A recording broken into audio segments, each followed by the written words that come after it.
सखी हमारो भतार दुनु दाबेला कसार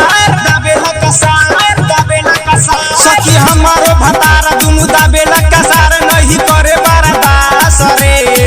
सखी हमारो भतार दुनु दाबेला कसार नहीं करे बर्दाश्त रे। सैया हवे सत्तावास रे देला लहंगे के नास रे। सैया हवे सत्तावास रे देला लहंगे के नास रे।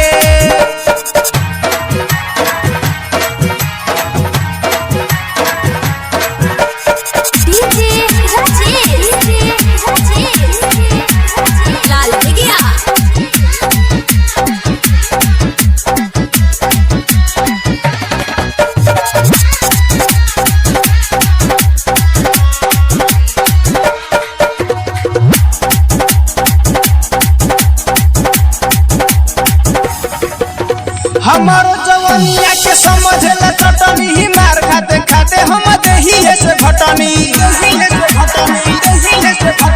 हमारा जवानिया के समझला चटनी ही मार खाते खाते हम देही से घटनी। सैया माने नहीं बात रोज करो तारे घाट सैया माने नहीं बात रोज करो तारे घाट दे तारे मोटका बास रे।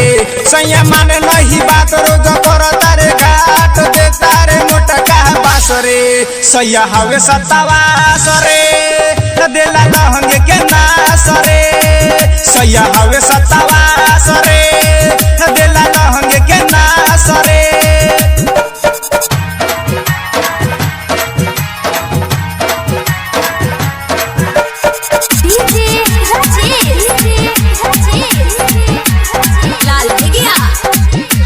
ज्योति रिकॉर्डिंग स्टूडियो लोखा।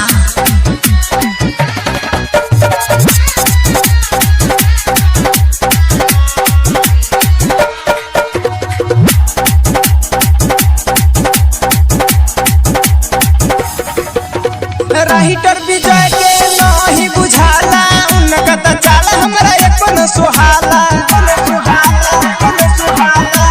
राइटर विजय के नहीं बुझाला उनका त चाल हमरा अपन सुहाला। विनय के बोलाई में नहीं हर हम जाई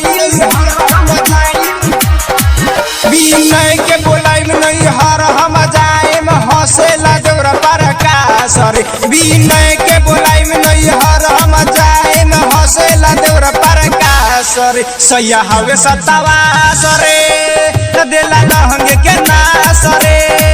सैया हवे सत्तावास रे देला